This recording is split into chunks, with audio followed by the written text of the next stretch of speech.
Hey everyone, welcome back to another part of the Codex review. As always, my name is Jay. I'm going to go over the Necron Codex again. In my last video, go check it out if you want to go see it, I talked about the 5 best units in the Codex. Kind of not talking about the Catans, other than one Catan, and the 4 other best units in the Codex. And, or Citan, however you pronounce it. So, in this video, I'm going to be talking about the 5 worst units in the Codex and why I think so. Feel free to agree with me, disagree with me, leave comments in the comment section down below what you think. Not everything in this Codex is good, or equally as good. Overall in the sections, I find the HQ section to be really strong, a lot of choices, tons of, the ways you can do this. Not a lot of choices in the troops section, but they're solid troops. The elite section is stacked with C10s and Catans, whatever we call them, and the Cryptex are HQs as well. But I mean, like the elite section is stacked. Overall, it's really good, and so there are like the C10s and the Catans are there. The Death Marks are there. I think Death Marks are going to be pretty good. Crypto Thralls are going to be useful. Scorpic Destroyers are kind of cool in close combat. Triarch Stalkers are in there, which are going to be good. And the Catans or C10s are just insanely powerful. Camtic Spiders are there. Scarab Swarms are in the fast attack, of course. So overall, the elite section is really good. The fast attack section is actually really good too. It's got Scarab Swarms to annoy your opponent. Tomb Blades, which I think are really, really strong units. Camtic Wraiths, which are solid too. Praetorians, cool jump back guys. The heavy support choice is overall is my least favorite section of the Codex. I think it's weak. I think it's really, really weak. For something that is supposed to be a heavy support, right? If you think about the armies that can leaf blow you off the table, they have extremely strong heavy support choices.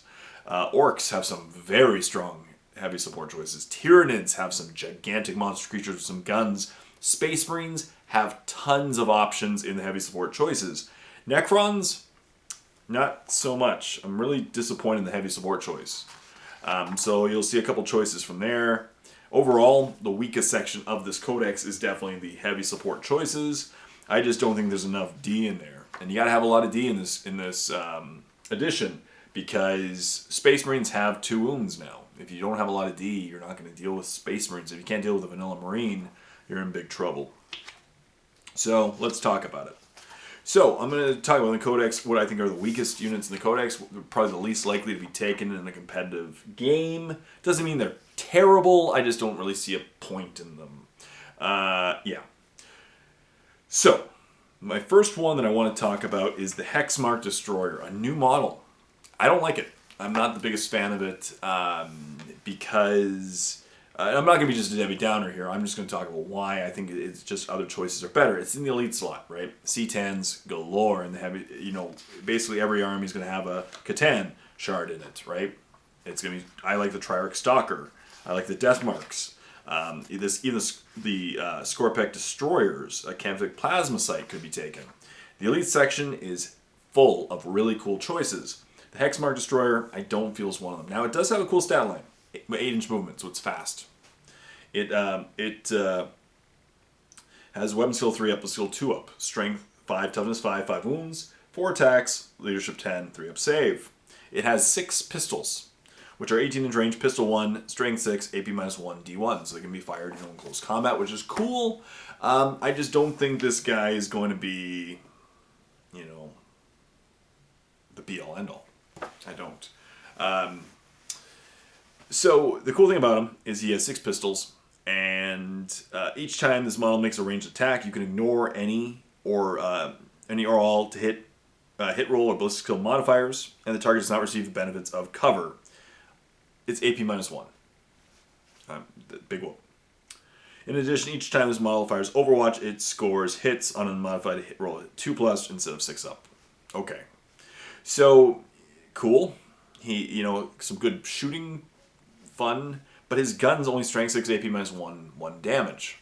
And then he also has the thing that for every, basically each time an enemy model is destroyed by a ranged attack made by this weapon, after all the attacks have been resisted, you get a number of hits equal to the, you get another hit. These attacks cannot generate additional attacks. So, it can shoot 1 additional time. Each time his model makes an attack, reroll hit a 1. So he's hitting on 2s, reroll 1s. Cool. But the biggest problem is it's an 18-inch range pistol. Who's he shooting and killing that's going to generate these more attacks, right? Let's take a vanilla Space Marine. I think that you really have to compare this codex to the meta, and the meta is going to be filled with Space Marines. So let's look at a Space Marine, a vanilla Space Marine. He's going to have 6 shots. He's probably going to hit with all 6. Cool. He's going to wound with 4 wounds. Cool. 4 wounds. AP -1. So a Space Marine that is not, it doesn't matter about cover, 4 up save. He's going to fail 2 wounds. You're going to kill 1 Space Marine, and he gets 1 additional shot. Right? Which may hit, which will likely hit, may wound, may get through. That's it. So this guy will kill a Space Marine a turn from 18-inch range. This guy, he's the point where he can be a slight annoyance. I don't see him, maybe I'm wrong, maybe there's some stratagems that would really assist him, but I just don't see this guy being that scary. And if you want to just kill him, get him close combat and kill him, he only has 5 wounds, but 3 up save, so something with armor, and power claw, just a bunch of attacks on him. He'll die. He's cool. I just feel that he's in the strongest section of the Codex. The elite section is filled with C10s and tons of guys that can really do a lot of damage, really do some crazy stuff, and really change the game. I'm not the biggest fan of it. I'm not. Up next, I have the flayed ones. Again, in the elite slot. I just don't see a reason for flayed ones. They look really, really cool. They're great models. New models as well. I just don't see a reason for them. I just don't. They're close combat oriented Necrons that aren't really good in close combat. They're not amazing. There's nothing special about them in close combat. They do have, reanimation protocols, which is cool, but they're 13 points a model, same as a Necron Warrior. Alright? They don't get up as much because they don't have reroll 1s to get up. But here we go. So flayed ones are movement 5 inches. So they're not fast. They're not fast by any means. They're in fact slower than most close combat oriented models. Weapon skill 3 up, ballistic skill 6 up, strength 4, toughness 4, 1 wound, 3 attacks, leadership 10, 4 up save. Cool. They have reanimation protocols, command protocols, dimensional translocation. Each time a model in this unit makes a melee attack against an enemy non-vehicle unit, an unmodified hit roll of 6 scores 1 additional hit. Cool. So you'd expect between every 2 flayed ones to get an extra hit, because they each get 3 attacks. Terrifying foes. While the enemy unit is within 3 inches of this unit, subtract 2 from their leadership characteristic of the models in that unit. Cool. It can help, maybe fail a morale test, but they only have flayed claws. That's all I have, which is strength user, so strength 4, AP -1, 1 damage. And so, once again, I just don't see their strength. I don't see it. They're not very fast. They have to get to the opponent. They can be shot very easily. And they're not that much better in close combat than a normal warrior, with no shooting. It just doesn't make any sense to me. If they're up against, again, let's say Space Marines, right? They're going to hit 2 of every 3 attacks. So for every flayed one that attacks, they get 3 attacks. Statistically, 2 of them are going to hit. 1 of them is going to wound. Half, a 50-50 chance of doing a wound to a Space Marine. So for every 4 flayed ones, they get 12 attacks total, 8 hits, 4 wounds, 1 dead Space Marine. I just don't see it, to be honest. It's not the strongest model. Compare that to, Lich Guard, C10s, a lot of the fast attack choices, Captic Wraiths, Scarab Swarms even. I don't see flayed ones. Great model. Really, really, really cool looking model. Bottom 5, in my opinion. What do you think? Am I being mean? I don't know. It's okay. The Codex is solid. I really love this Codex. Beautiful models, really great. Themes, the models look amazing. And I'm really happy that a lot of the strongest models still in the Codex are the older models. That's pretty cool. Up next, so we're 2 models in. We got to pick on the heavy support choices. The heavy support choices, in my opinion, are pretty weak. Destroyers, still a solid choice. I really like Destroyers. Very solid choice. Heavy Destroyers, solid choice. I'm not the biggest fan. I really like the new model, the Camtech Doomstalker. It's a great model too. It was actually it should have made my top 5. It was like number 7. But it's great. But once again, heavy support choices. There's only 5 choices. So you know there's not a lot of choice in this Codex for the heavy support. Destroyers are good. Heavy Destroyers are good. Doomstalker's good. The problem is this Codex needs just some high strength shooting. You know, there are some models in this Codex with D3 plus 3 or D6 damage. I really like that. For example, the Doomsday Arc, which is also is pretty good. You know what? It has the Doomsday Cannon, which it has heavy D6, 72-inch range, strength 10, B -5, D6, blast. Right? That's an insane shot. I like that. That's what the Codex needs. The Doomsday Arc is going to be a solid choice. The Annihilation Barge, not a solid choice. I don't really like it. So Annihilation Barge, I'm going to pick on. This is, in my opinion, the weakest of the heavy support choices. I don't see this being taken very often. Most of them should be plus the Catacomb Command Barge is just so much better. But Annihilation Barge, let's talk about this. So the Annihilation Barge. How many points is it? 120 plus the Gauss Cannon, 5 points. So 125 with the Gauss Cannon. But it comes with the Gauss Cannon Twin Tesla Destructor. So Gauss Cannon is 24-inch range, heavy 3, strength 6, AP -3, D3. Right? It's 12-inch movement. It can fly, which is cool. It has living metal, command protocols, quantum shielding, 5-up vulnerable save, strength, anything to wound, 1 to 3 fails. But why I don't like this vehicle is, again, let's go 3-up, strength 5, toughness 6, 8 wounds, 3 attacks, leadership 10. It's not the survivability I care about. It's the lack of offensiveness that I care about. It's not really good at shooting and killing things. It isn't. All the other members of the heavy support can really kill things. If you need to fire at a tank, if you need to fire at an Imperial Knight, if you need to fire at Space Marine, just normal Marines, an Annihilation Barge will not really do a whole lot of things. Because heavy 3, hitting on a Blitzkill 3-up, you expect 2 hits, hopefully 2 wounds, might kill a Space Marine. Will kill likely a Space Marine. That's it. And then its other gun, the Twin Tesla Destructor, is 36-inch range, heavy 10, strength 7, which is great, AP nothing, which makes no sense, D1, each additional unmodified hit of 6 causes 2 additional hits. Cool. So what's it really good to kill? Right? Orc Boys, Termagants, Hormagants, Gene Stealer Cult, right? Astra Militarum humans. Strength 7, so you're wounding everything on 3s, most likely, still. Could be 2s, but very few things are toughness, like Grots are less than toughness 4. You have to kill some, you have to hit something that's less than toughness 4. Heavy 10, tons of shots, but AP nothing, and D1. So what's it really targeting at, right? Once again, so 10 shots fired at a squad of, I'm going to keep picking on Space Marines, but let's say you're firing a squad of just simple tactical Marines. 10 shots, 7 hits, 4 wounds, 4 or 5 wounds. You'd expect it with D1, at most, a dead Space Marine.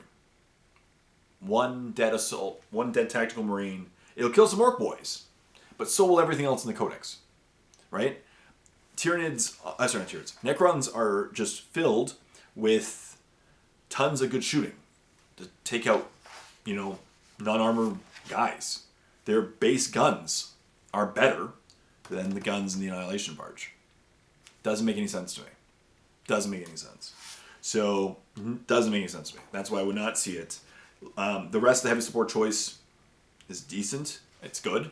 I really like the Doomsday Arc, Locust Destroyers, Heavy Destroyers, Camp Take Doomstalker. Could even be stronger. But, yeah, that's my opinion. So that's why it's in the bottom 5.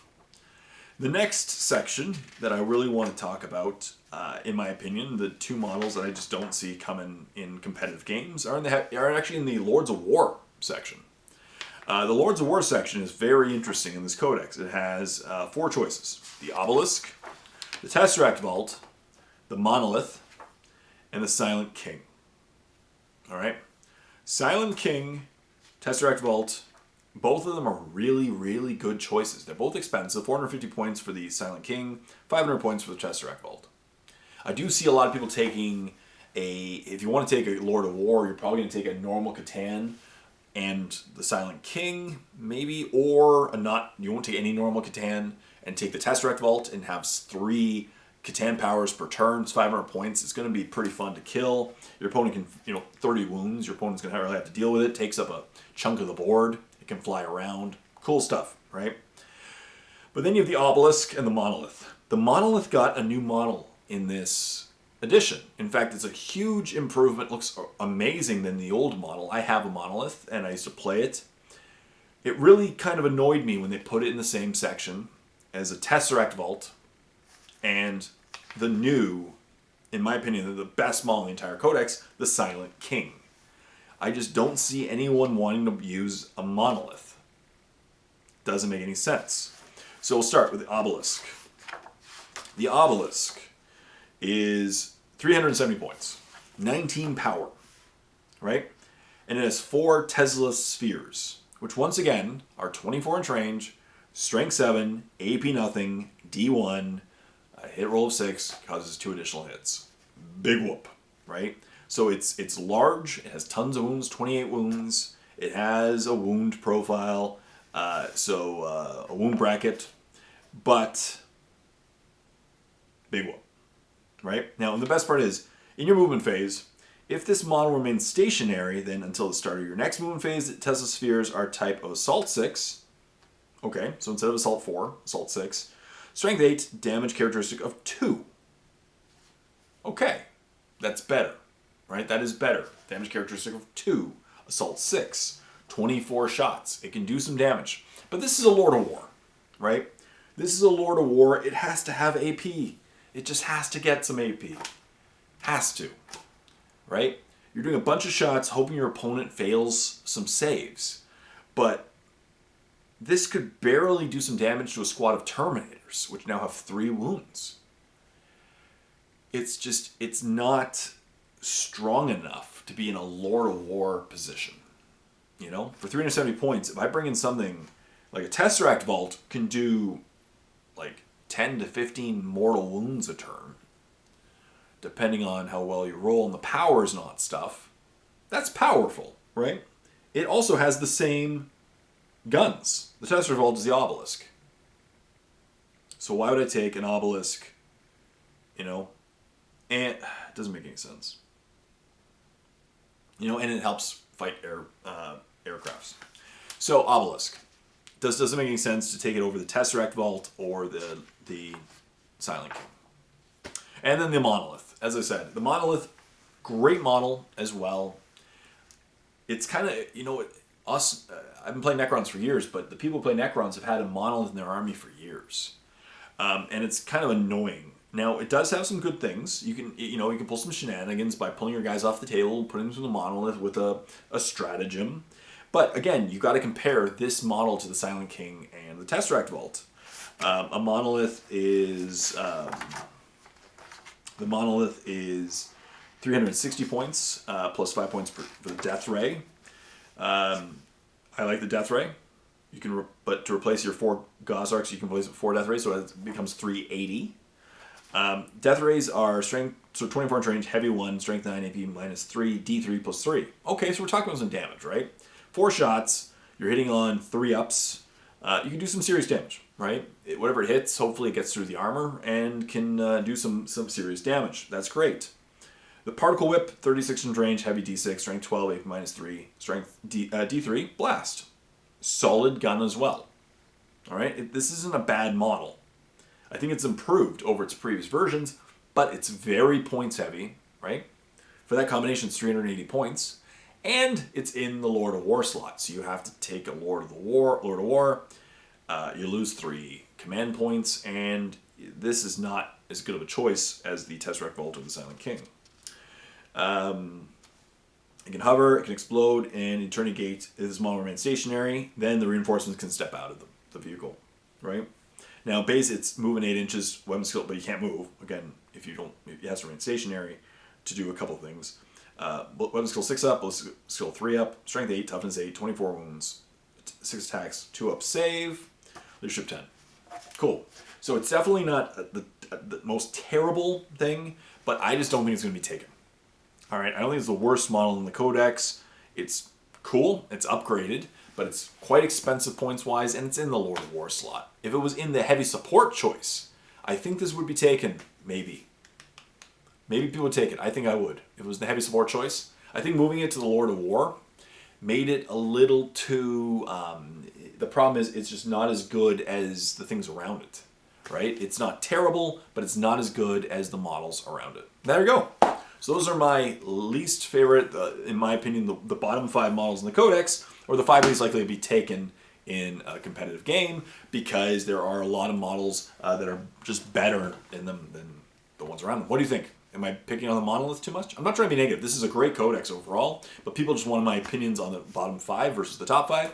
So let's go with that. So what are your thoughts? Leave comments in the comment section down below what you think about the bottom 5 models, in my opinion, in this Codex. What do you think about the Codex overall? What do you think? I love it. I think it's a great Codex, and I can't wait to play some Necrons as well. So stay tuned for more Codex reviews. As always, my name is Jay, and this video is brought to you by my Patreon campaign. Link in the description below if you want to help support my videos. As you can see, their names go by my heads.